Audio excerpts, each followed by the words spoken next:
This conference will now be recorded. All right. So now coming back to our, we have seen couple of topics on the supply planning operator heuristic. So we covered couple of scenarios. So today we will also see that if we are trying to introduce, cost relevant parameters as well, how the optimizer will look at it and manage those. So there are some, differences between the, if we say, the finite heuristic or the optimizer that we have. That also we'll see, and it will become little easy for us if we just understand some, scenarios for the optimizer, and then see that how they works, how the cost is impacting, all that stuff. Let me also open the Excel and connect to IBP. So we see the infinite heuristic and also finite heuristic, right? Without any constraints. Or I think there is We have seen some the infinite one, and okay. now we are seeing the second one as the optimizer, and then we will be able to also, relate it to the finite heuristic, because couple of things what we can do with the finite can also be done with the optimizer. So once you understand the optimizer, it will be easy to relate it with the finite then. But till now, what we have seen is only the infinite we have seen. Infinite without All this is without constraints. no Assuming no that everything constraint. is Yes. with the capacities available unlimitedly. Okay. No capacity now we are going to see. So till now we haven't brought any kind of constraints as capacity constraints. So now we are going to So bring those constraints. for the infinity heuristic, we don't need to have a constraints on capacities, Yeah, right? So it's wide exactly. open. So yeah, exactly. So that's the The plan. infinite heuristic That does not will help even you. look at the what's the component available in terms of material availability. Will check or no? Like bill of material, raw materials. Will they check? Or this only Yeah, capacity? yeah. They So will. last time what we have designed is right that the engine tires. So we have seen that the component level Yeah, yeah, planning yeah, yeah. also was doing. Yeah. So if you remember, we have designed. So that is Yeah, nothing yeah, but I know. that's You a you put four tires um, and then how much the yeah, dependent demand for each location, distribution correct. center. Yeah, yeah, So all of those is can be still well read. But I don't know what I read is infinity heuristics doesn't even look at those components, but it will basically generate automatically the raw material what is needed for the finished product. Is that No, true no, no. or it It will? will generate with the BOM that you have designed it in through the production source header and then item. Okay. So it will definitely take into consideration. But the only thing is, because it is infinite, uh, it will just show you a supply plan where you have shortages, where your projected stock is going negative. So you can better understand your supply chain and take some actions on it.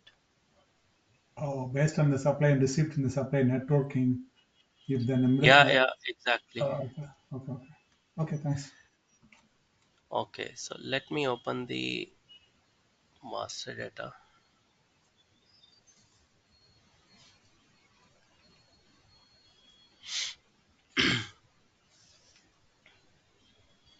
So now let's say that, what we are trying to do now is generating the optimal plan, right, which will help to choose which plant the entire production can be done, or the shipment can be done from which plant. So as in heuristic, right, infinite heuristic, what is that main logic it was working? It was all based on the quotas that we have. But optimizer will first check, whether, for example, it is profitable um, um, to meet the demand. If it is not profitable, it won't give any results as well. So that's why cost plays the major, important role in the optimizer. And optimizer has some uh, pre-built capabilities as well. Let me see if I already have the slide of it.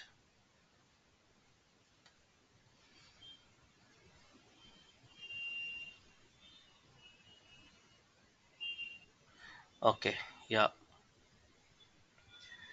So optimizer will do the pre-building. So we'll understand that what pre-building is, and it will respect the constraints. So, in terms of constraints, it can be a hard constraint or it can be a soft constraint. So a hard constraint is something like, for example, the lot size you have, the lead time you have, right? All those are your hard constraints that can never be violated by the system. So if there is a lead time of 1 week, there is a lead time of 1 week. It is going to take 1 week of time. And, uh, you know, and if the algorithm can actually violate it, so, those are the soft constraints. And if we have the very high penalty cost, for example, if you do not deliver it, then so much of penalty cost you have to bear, right?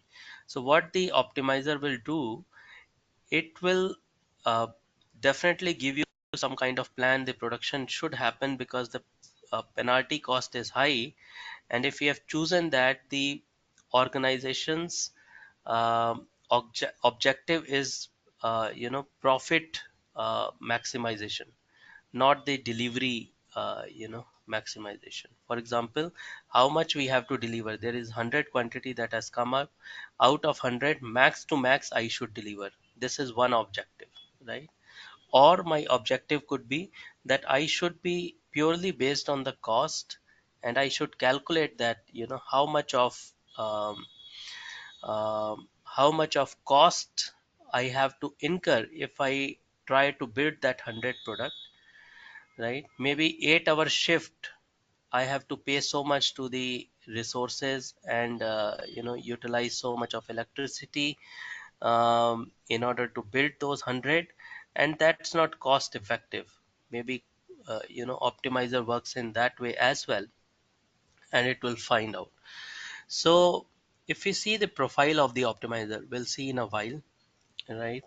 So we need to choose that which way we want to go into. It is a profit maximization, or it is with respect to the we want to fulfill the delivery and then the customer demand, so we are focusing on the customer. So let's say that, newly we have established a business, so maybe starting we do not want to go for the profit maximization. We can go for the uh, you know of delivery maximization for the customers. So these are two radio buttons we'll see in the profile that will be there, and there will be some global cost as well. But generally, what I've seen in projects is, uh, we'll be using some cost in terms of key figures. So all those important key figures also we will understand, and we will try to understand with the help of uh, one example, capacity related example. So what we'll do basically now is, we'll take up some, uh, you know, let me take it like this.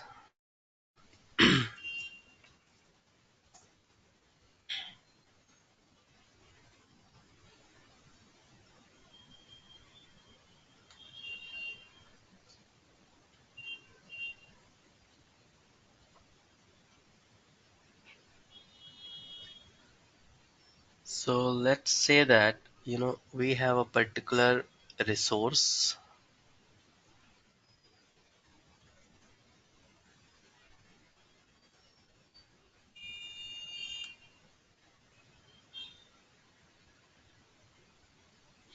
and that resource is connected to a plant, and we are talking about, let's say, some key figure. So let's say that you have a resource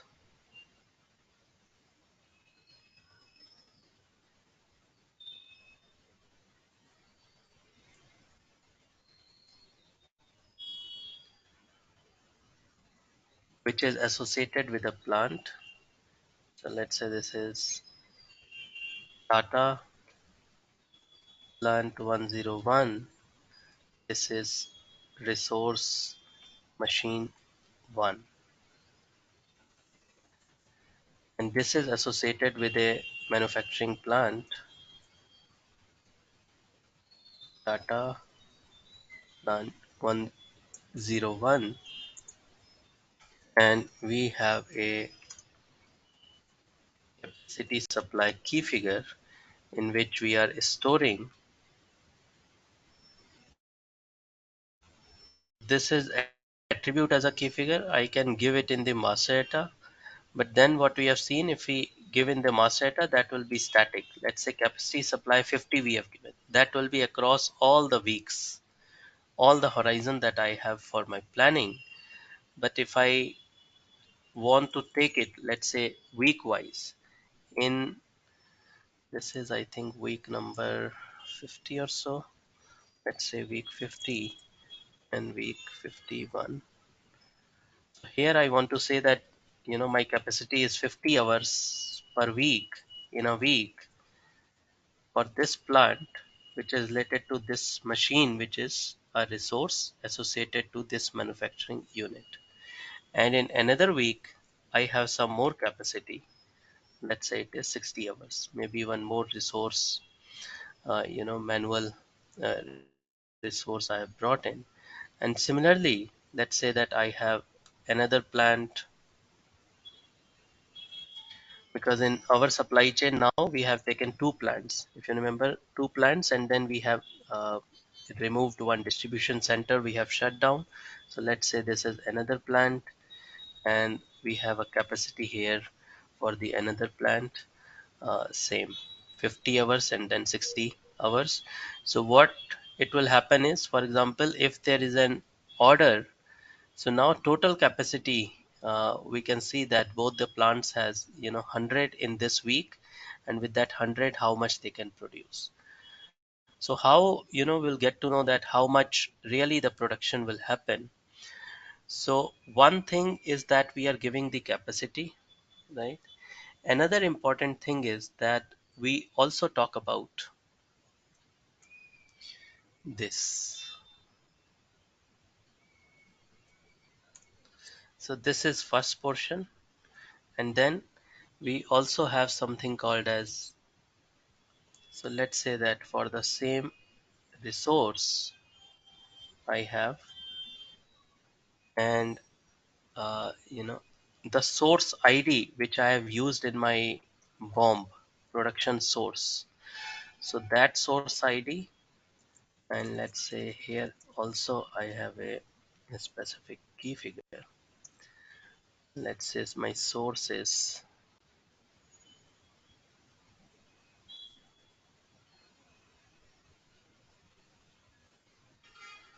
this is source ID. So this will be plant and then that material combination, let's say, and let's say this is data production version 001. This is my source ID, and data production version 001, and this was related to the product, data Tigor production version 001. And same here, this is having another production version for another plant, which is 102. So this is machine 2. So this is the resource machine 1, this is the resource machine 2. We're building the same product called as Tata Tigor in its own manufacturing unit. And this is, let's say that now we are talking about how much it can produce, right? So with respect to capacity, this key figure will be called as, capacity Uh, let me see. I think it should be consumption rate or something.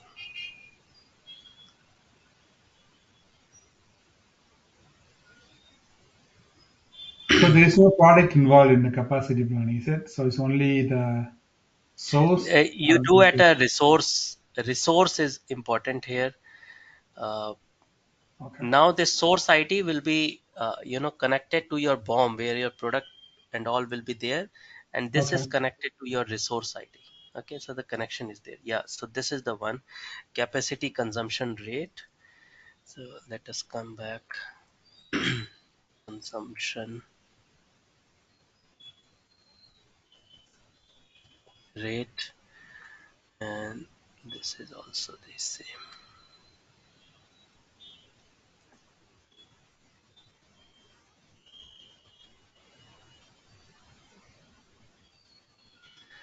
Capacity consumption rate. So let's say that capacity consumption rate I am giving as 100%, or if I give half of it, let's say half is this and then half is this. So this is important, guys, to understand now how this example will work out. Now what is my capacity consumption rate? I'm telling that I have two plants. So one plant is having zero point 0.5 rate, another plant is also having zero point 0.5 rate. So what does it means? It means that how much source ID are required.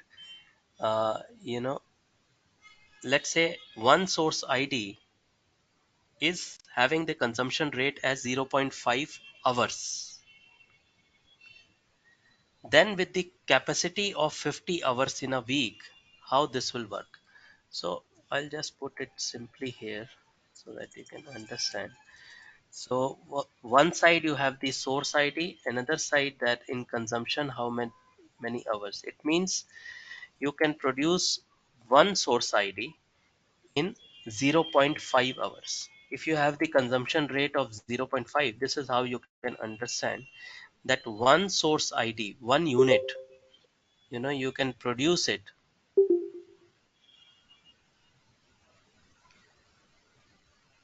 Okay. One source unit, you can produce it, uh, with zero point 0.5 in zero point 0.5 hours. So let's say 2, you can produce it in how many hours? 1 hour, right? 4, you can produce it in 2 hours, right? And now you have a capacity of how much? 50, right? For a particular resource and location, you have a capacity of 50. So then,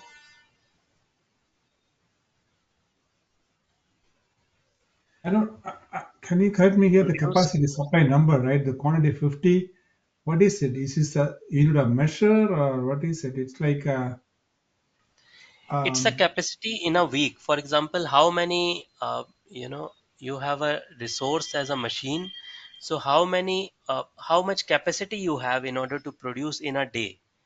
So let's say but that that's in a not it. day Does, you have eight. but it doesn't give you any material. What is need to? What is the capacity for what product? Doesn't give it in the first time, right? Yeah. So this is what, we are mapping it. So we'll come to that master data. But here, if you see that we are mapping it to the source ID, which is Yeah, directly yeah. related to your production. Think in this way that So this it's like source basically ID. like a labeling. The first one is basically it has a capacity of 50. It's just in general term, and then you use that number in the production See, version. Okay. capacity is something that how much you can produce. Let's say that your shift, right, in the warehouse, Mm-hmm. you have a shift of, let's say, 8 hours a day, right? You have five Okay. working days. 8 fives are 40. So Okay. 40, per week is your capacity. That much you can produce. Within that only you have to, Oh, it is a plan your utilization of activity. how many, how much. Okay, okay. Yeah, It's not a yeah. quantity. So it is Okay, hours, let's say in a week, right? You are okay, doing the okay. capacity planning. So the planners will enter all these numbers. Let's say that, in a year or so, they will just enter the numbers for the whole year. and they will leave it. If somewhere they have to change the master data, very rarely they go and then change this master data, but more or less you will see those numbers will be static. Yeah, And yeah, I then got it. Go ahead. Yeah, yeah, yeah. yeah, Thanks. Yeah. yeah, because you know your plant level capacity is how much you can produce in a week and all. So now by seeing this formula, like if you want to go for 50, it will consume 100 hours, let's say. Sorry, not 100 hours, it will be half of it. If this is going, let's say, as it has to be 1:2 ratio, now it is coming up. If 100 it has to produce, then how many hours we need? 50 hours we need, right? So if we have a 50 capacity, this is answering my question that if I have a 50 capacity, right, for a particular resource, this is resource 2, let's say, which is associated with this plant 102, which is another manufacturing plant. Then with the 50 capacity, how much source IDs I can produce? I can produce 100 source ID.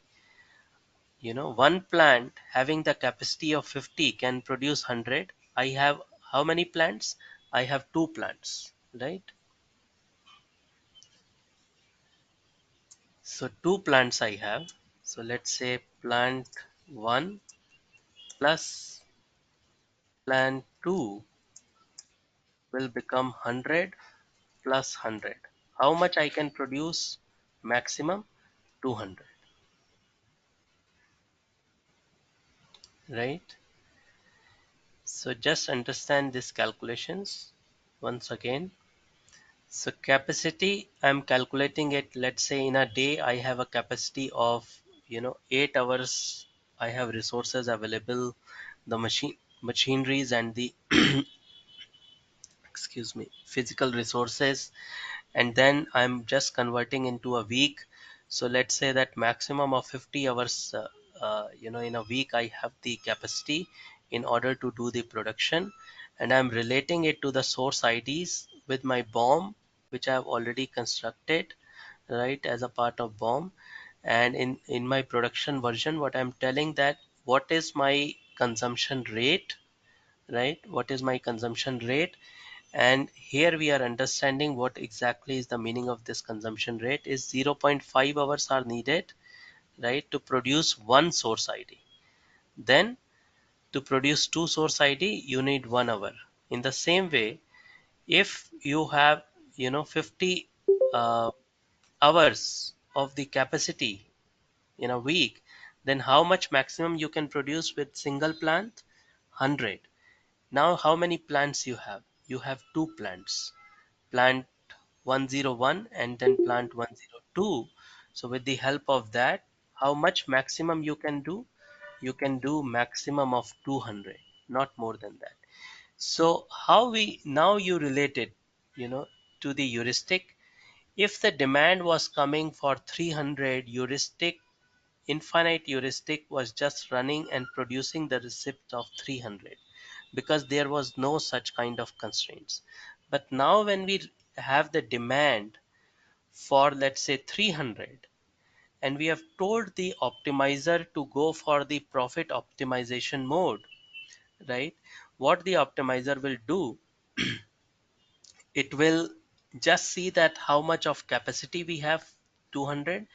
Irrespective of the demand is 300, it will just produce 200, and then 100 will be the shortage. So it is giving us the real time picture with respect to the capacity.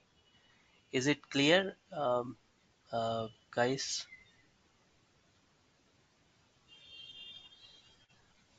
Yeah. I mean, Okay. Rajneesh, Jay, you're fine with it? I'm good. Yeah, yes, yeah. Okay, so now let's see that, let me go to the master data and then we see this. So I have a resource master data. So let's say that, I have these resources I've built. I can give any name to the resource ID. So let's say that I have two resources here, and these resources where I am connecting, I have another master data which is the location resource. I'm connecting it to the plants. So the resources which we have developed here, we are connecting it with the plants. This one. So plant 101 and 102, we are establishing that connection here. And then we will also go to the, now similar to production source, we have the production source resource. So what I'll do is I will just come here, and then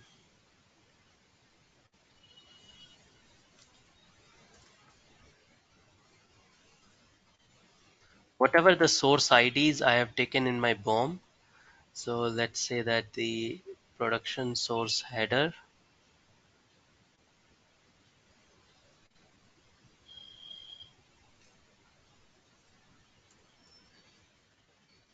So these were the two source IDs which I was, using for the production of the Tata Tigor car. So I'm using the same source ID here, production source resource, and I'm telling that how much consumption rate is there for this one. So consumption rate I can also take in terms of key figure for that. Now I know that I just have to give that indicator X here and then use it as a key figure as well. So if I want to have it constant, so most of the time, it will be constant, and if it is not changing with respect to time, then it is better to give here. And same with the capacity. So for example, now what I'm telling to the system is that this is my finite uh, capacity planning. If I give it here, let's say 50-50, then it will be valid for all. But if I'm giving the capacity time series indicator as X, so we have to then give it in a key figure. So this is a attribute as a key figure. So both ways we can actually handle this master data. So now let me open the favorites that we have.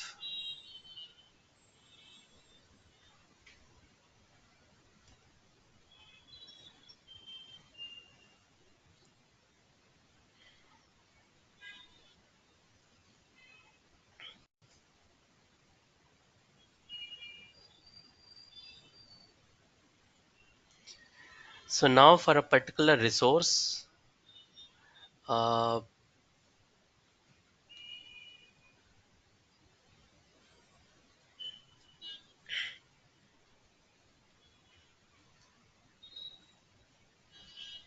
so let me set up the capacity supply. So this is at a your resource location level. That which resource at which plant is having how much of the capacity. So then we are relating this to the production source resource, which has my BOM details of production, and that's how this logic is getting mapped at the product level, right? So step by step. So this is, let me take here, remove this source ID because it is at the resource location level, and yeah, so these are the two resources that I have here. So if I want, I can take the uh, description, or I can take the key value. If I want to go for the description, or if I want to go for the key value, this is my resources which we have given, and I'll say okay.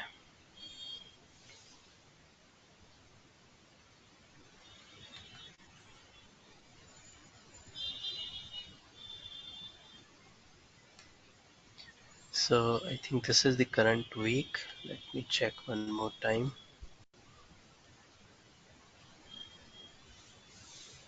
Yeah, current week is week number 50. So let's say that I have 50 capacity, right, in both the weeks. So what example we have seen is with the 50 capacity in a week, in current week and in the next week, how much with one plant I can generate maximum of 100 source IDs I can produce, right, with the 50 capacity from one plant. So now how many plants we have in our supply chain? We have, let's say, two manufacturing plant, right? So 200 at max we can do with both the plants, right?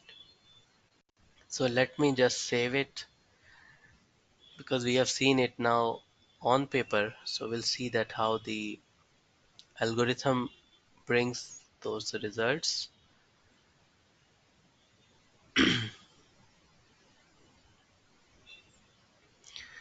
And then what else we need to give? We also we have already given that the consumption rate, which is in the production source resource, we are telling that it is half an hour to produce one source ID, right? So this is what we have given for both the production versions for both the plants. It is half an hour. So that's why we are not giving it here in a key figure because we haven't marked it as X. So now if I just execute the algorithm,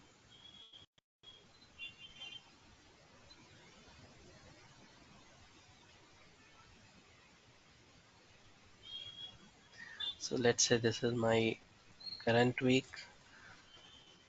So if I take more horizon, it will take more time. So let me just run it.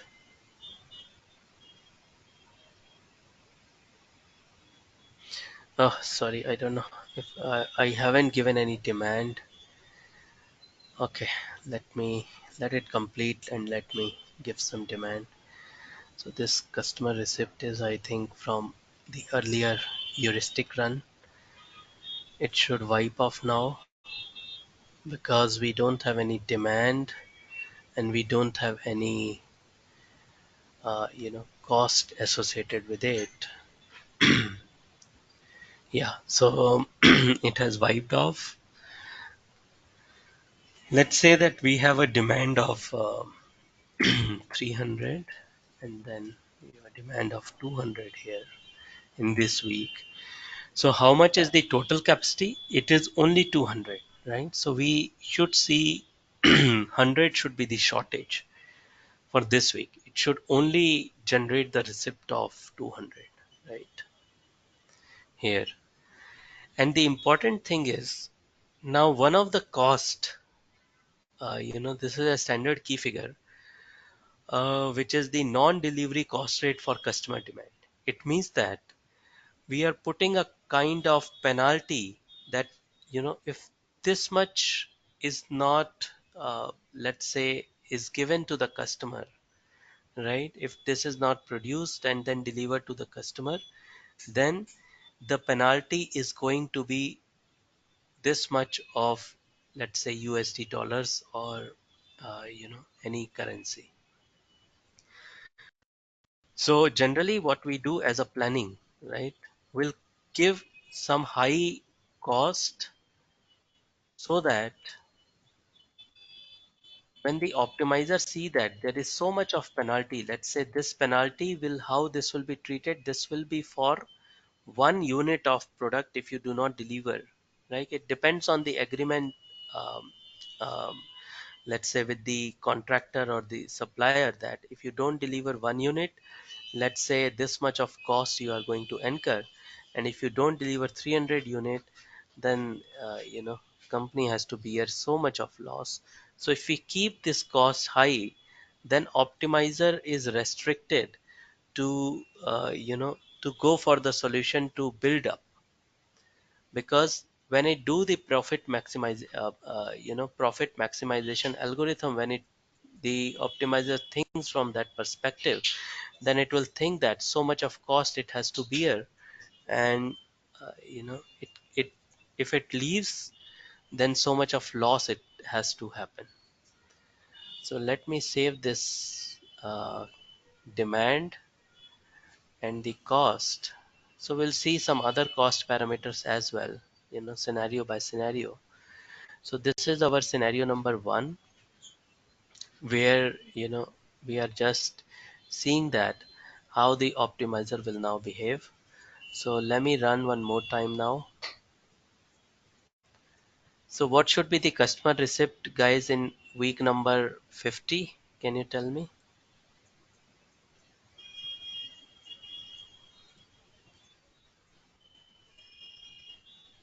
So now I'm selecting this heuristic and then running this optimizer.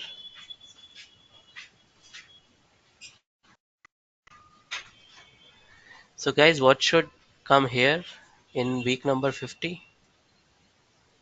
100, correct? Uh, Partially right, but now think from the perspective that, do we have a uh, this location ID is the DC, right? Now both we have two plants. Okay. Think again once. So both the plants are now giving it to the distribution center, right? So now if Correct. you It see means this the 200. diagram, so our network was like this, right? So you said 100. 100 is for what? For One one plant. location. Yeah. One plant, right? Yeah, one location. And then how many plants that we have? Two of them. Okay. Yeah. Two of them. So what should be the receipt that should get generated in the week number 50 then? 200. 200, yeah, exactly. So let's see that, let's see, this is our scenario number one. So shortage will be 100, right? Because customer receipt, it should generate 200. So let me refresh it by now if it has finished. So yeah, you mentioned it rightly. So 200 is the one, because this is the example that we understood that, why it is 200, because 50 is the capacity, and let's say that, 100 it is doing. So now, you know, we also spoke about, the pre-building activity. Now think that, now let us just change the demand pattern. Let's say that here there is less demand, 1000, and here there is more demand, let's say 3000. And I'm just saving it now with this 1000 demand and 3000 demand. I just would like to understand how the pre-building activity, which is the inbuilt solution by SAP within this algorithm, the pre-building, let us understand. Let's increase the capacity. Now let's say that, we have increased the capacity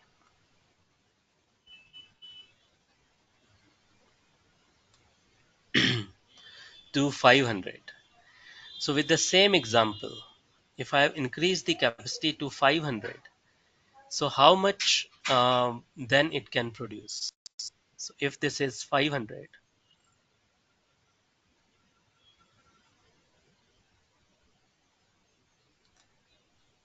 this is no more 50 now. Let's say that this has become now 500. So with 500, how much it can then how much it will process the number of source IDs? How much product it can develop? 5, right? No, you see this ratio now once again.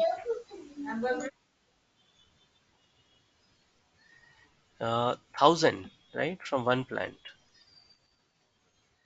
Half of it is taking to produce one. One, it is taking to produce two.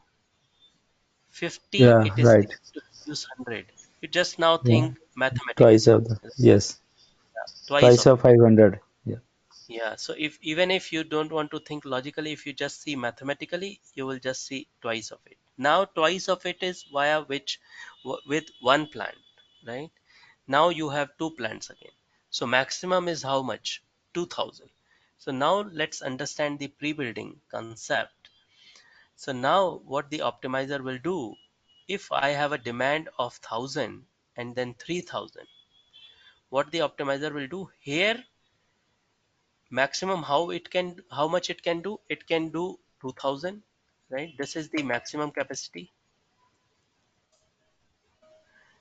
1000 it is still uh, you know what the optimizer can do, optimizer can sense next week I have more demand, right? But maximum I can do 2000, right? And then here it will be the shortage of 1000, because maximum it can do 2000, so the shortage of 1000 will be here, right? In order to mitigate this shortage of 1000, because it has some extra capacity in the prior week, what it will do is it will build more stock, keep it somewhere in DC or in manufacturing plant itself, and then deliver it in the week 51, to mitigate that 1000 shortage. Because maximum it can do 2000, 1000 it will still have extra, because it the demand is only 1000, right? 1000 it has extra, it will just keep it somewhere, let's say in the distribution center. So even we will understand where it has to keep it. So wherever, because now you related the mode is the profit maximization mode, and it will keep it where the profit is more. So that 1000 extra it will just keep it, let's say on the distribution center, because the cost of the distribution, keeping it at the distribution center as compared to the plant, is less. Let's say that it keep at the distribution center, and in the next week it deliver it to the respective plant. Or if there is a lead time of 1 week, in the same week the transport supply will happen so that it can reach next week, which is week 51. But the concept of pre-building will be that if there is a more demand in the upcoming weeks, then the optimizer will sense it. And then if it has a capacity in the prior weeks, then it will produce that extra capacity and put it somewhere and then fulfill it. Why? Because non-delivery cost rate is actually very high. So optimizer will try to find the solution that it has to incur less, less penalty in that terms. So if I just execute it now, I'm choosing optimizer.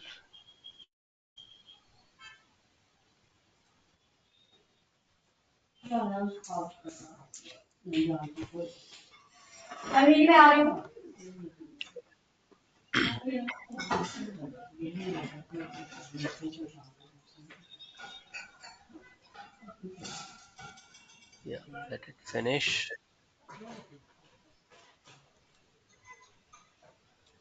So how much customer receipt we should see here, guys?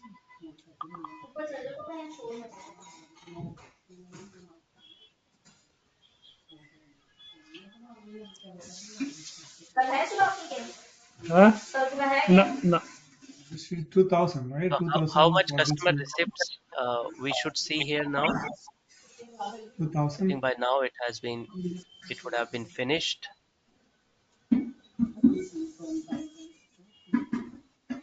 This is the diagram. I'll just bring up. So how much customer receipt it should bring it here? 2000 for both locations. No, see the demand is 1000 here, right? So it will fulfill, the 1,000 here, and then it has already shipped Oh, it's only 2,000 customer this one. receipts, Yeah, not the yeah, produced production yeah, yeah, receipts. yeah. Okay. So from the transport perspective, you will see that, let's say that from the transport perspective, what it has done is it has produced 1,000 extra, right? It has produced 1,000 extra and then deliver it to mitigate that uh, receipt of the next, because next demand was actually 3,000. And similarly, from the production perspective, as well, it has produced extra 1,000 so that it can utilize it for the next one. But here in the customer receipt, we'll see that both of the demand has been fulfilled. So what it has applied, it has applied the pre-building activity, which is the actually the scenario two, this one. So Yeah, we will but we need continue to to, probably we have to yeah, go through the projected stock, all of those key figure meaning. yeah. We Constant will stock. be, because projected stock is something that it is keeping that much stock. So now 1,000 stock it will keep. For example, if it is keeping at the DC, now we have one DC, right? So in our situation, it will show as projected stock as 1,000. It will keep it on the DC so that the next week it can supply it, in the week 52, it can supply it to the another plant, right? So it is just piling up the stock. So we will be able to see that in the projected stock there. All right, guys. So sorry, I need to join another batch now, and yeah, so we'll continue. These scenarios. We'll see more of these scenarios uh, tomorrow, guys. So I need All to right, thank close it you. for today, and then yeah, we'll meet tomorrow. Yeah, thank you so much. Bye for now.